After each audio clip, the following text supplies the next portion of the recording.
Dear learners, writing task 1 attempt करने से पहले take care of the following things. First of all यार, आपको पता है जब भी हम राइटिंग टास्क 1 करते हैं, बीट एकेडमिक और general training module, so basically paraphrasing बहुत ही इंपॉर्टेंट एस्पेक्ट है। But students always rush into attempting the task before even practising certain strategies और before even going through certain techniques. So सबसे पहली technique होती है paraphrasing की राइटिंग में। I would suggest you all to practice paraphrasing, and I would suggest you all to practice in such a manner that you are not copying even a single word from the question. इस तरीके से practice करनी है that you should not copy even a single word from the question. So paraphrasing के लिए आपको synonyms चाहिए होंगे, vocab चाहिए होंगे, और धीरे धीरे आप नोटिस करोगे कि ये कुछ कॉमन वर्ड्स हैं जो हर एक क्वेश्चन में रिपीट होते हैं, और उसके लिए आप अपनी एक vocab नोटबुक बना सकते हो। So paraphrasing बहुत अच्छे से प्रैक्टिस करो। इसके दो रीजंस है। फर्स्ट रीजन इज कि इंट्रोडक्शन जो है फर्स्ट इंप्रेशन है किसी भी एस्से का या किसी भी राइटिंग टास्क 1 का। सो अगर इंप्रेशन, फर्स्ट इंप्रेशन ही वीक होगा तो बाकी आगे कितना भी अच्छा लिखा हो तो गड़बड़ होनी ही होनी है। इसका एक बहुत अच्छा एग्जांपल मैं आपको देना चाहूंगी। When I got band 8 in writing, I spent 12 minutes on introduction only. So try to understand. खाली 12 मिनट इंट्रोडक्शन में लगा दिए थे, पर वो इंट्रोडक्शन बहुत ही अच्छा लिखा था। So please take care of paraphrasing and try to understand how to do it. Now the second tip here is कि आपने क्या करना है जब आप पैराफ्रेजिंग कर रहे हो तो कुछ चीजों का ध्यान रखो कि कॉन्टेक्स्ट को सेम रखो। बहुत बार लर्नर्स क्या करते हैं कि क्वेश्चन के मीनिंग को ही चेंज कर देते हैं पैराफ्रेजिंग करते वक्त, which is a wrong thing. So you should never do this while paraphrasing. Take care of keeping the meaning intact, take care of keeping the context intact. So जो question का meaning है वही same meaning आपके paraphrasing का भी होना चाहिए, although the words should be different. ठीक है?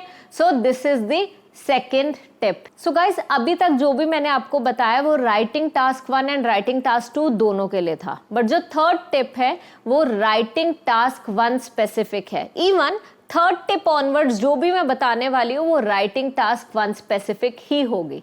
सो proceeding to the third one, and the third tip here is कि आपने राइटिंग टास्क 1 में खाली इंपॉर्टेंट डेटा मेंशन करना है। आपने सब कुछ नहीं बताना, ओनली द इंपॉर्टेंट डेटा। और वो इंपॉर्टेंट डेटा क्या होता है?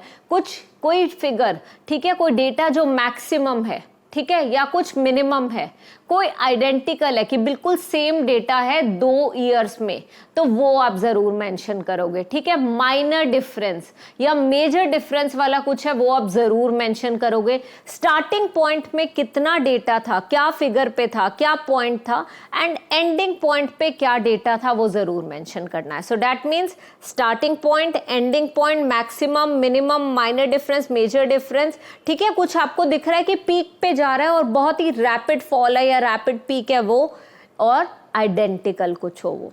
सो आपने इन चीजों का ध्यान रखना है। Now proceeding to the fourth part. अब राइटिंग टास्क 1 के जो कनेक्टर्स होते हैं ना वो काफी डिफरेंट होते हैं राइटिंग टास्क 2 से। राइटिंग टास्क 2 में तो हम बैंड्स ब्रू यूज कर देते हैं, बट राइटिंग टास्क 1 में आप बैंड्स ब्रू नहीं यूज करते।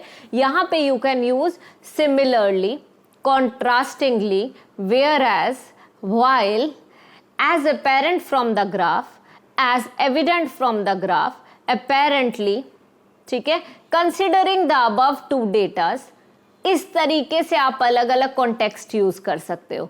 You can also use hair more over, in between. कहीं पे आपने कुछ न्यू पॉइंट ऐड करना है, आप इन एडिशन यूज कर सकते हो, मोर ओवर यूज कर सकते हो, एविडेंटली यूज कर सकते हो। So you can use connectors like such in writing task 1। Last but not the least, never mention data in conclusion. So जब भी आप समरी लिखते हो, राइटिंग टास्क 1 में हम इसे समरी बोलते हैं, एंड राइटिंग टास्क 1 में हम उस चीज को कंक्लूजन बोलते हैं। चाहे आप उसे समरी बोल दो, चाहे आप उसे ओवरव्यू बोल दो। Summary is always written in the last paragraph, so that means fourth paragraph.